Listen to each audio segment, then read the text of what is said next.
Hello there! Today we're gonna look at some awesome ruins in ARK Survival Ascendant where you can build some epic bases. In one of these locations I'm currently building myself, and I'll add my current progress at the end of this video. And in another location, in some very cool ruins, some of my friends are building their base, so I'll add that as a bonus as well. The first location you might recognize from the trailer or from the old ARK, but it's definitely got a big upgrade in this version, and it's in a relatively safe area, so it's easy to get here very early on and start building right away. It's got plenty of flat spaces to start building your builds in and around the ruins, and you can really integrate the ruins as a central part of your base. And the best part is of course the cliff at the top offers a lot of room for you to build.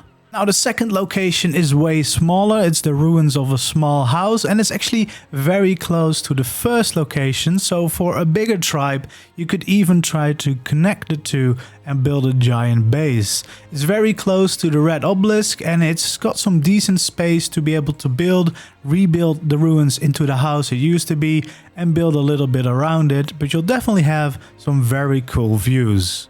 The third location is maybe the biggest ruin on the map, and it's sitting on top of this mountain, so you'll have incredible views, unless it's cloudy of course, but these ruins are very big. They stretch around the mountain for a long while, so there's definitely a lot of places where you could build. There's different platforms you could build your own houses on, but of course there's also structures that you could try and rebuild and integrate to your build, so it's very suited for someone that really likes to build and wants a lot of space in these ruins, or of course a bigger tribe with each having their own little place to build their own houses. And of course you'll have easy access to the top of the mountain with some of the most incredible views of the entire island.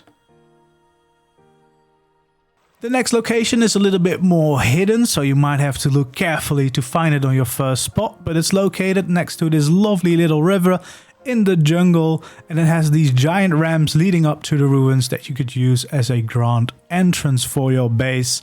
There's plenty of places here where you could start rebuilding the structures that are already there, or use as platforms for your own builds of course. But you probably want to get rid of some of the trees and vegetation so you have a little bit of a better view and a clearer sight of your base, but it's definitely a very cool looking place to try and rebuild.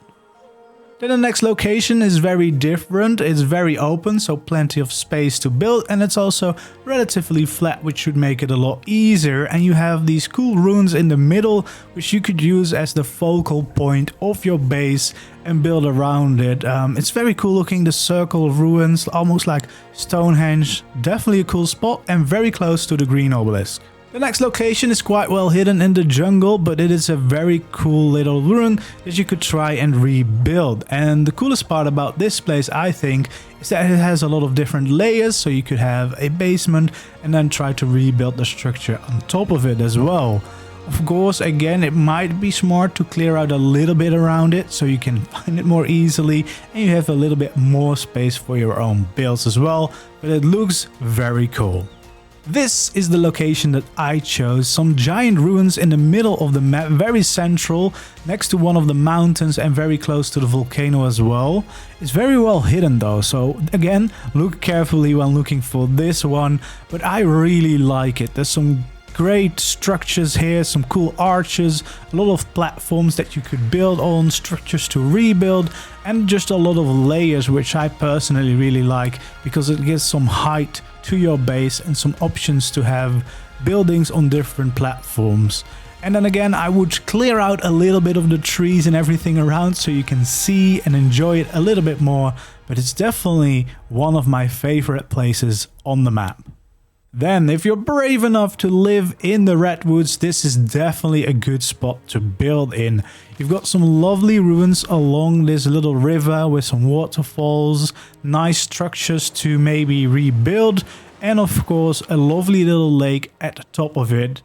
I personally think the redwoods look really good, so if you dare, you can definitely build a beautiful base here, not only by rebuilding some of these ruined structures, but also of course by using the trees around it and maybe build a little tree house village here and using the ruins, the river, the waterfall and the lake as your personal view. I think that could be a brilliant base. We're going up north, so if you're not afraid for the cold, you definitely have some cool places to build here, starting with this little ruin on the beach overlooking all these ice shards in the water, next to this cliff which has a great overhang as well, so lovely views.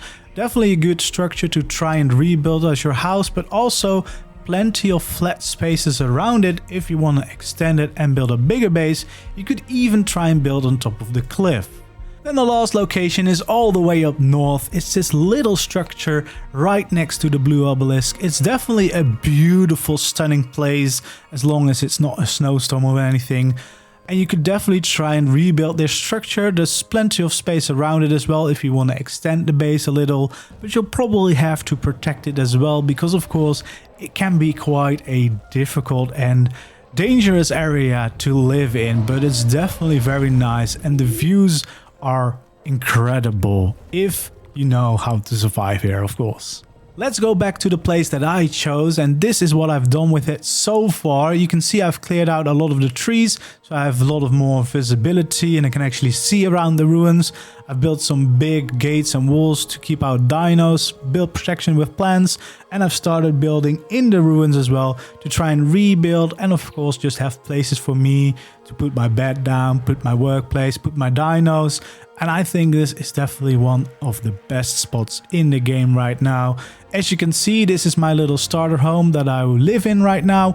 If you want to build this for yourself, I actually did a tutorial on this building. So if you want to build it, go ahead and check out that video. I will be doing more building in the future, but I love the way I was able to integrate this house into the existing ruin. This ruin I use as an aviary. I might actually build in it someday and try to rebuild it. These are my new stables. This is going to be the next tutorial coming out to the channel. But I also use it as a wall to fend off the rest of the world from these lovely ruins. And I definitely will continue to build in these ruins until all the little places are filled and we have brought them back to life. Then as a little bonus, some of my friends playing on the same server are building in the other ruins, and as you can see, they've really started to make use of all the little platforms and structures that there are to integrate their builds with. So this is another way that you could easily use these ruins as a start for your base and use them to your advantage. There's lots of places to build and definitely some cool things to be made there. Thank you for watching and hopefully see you around in the next one.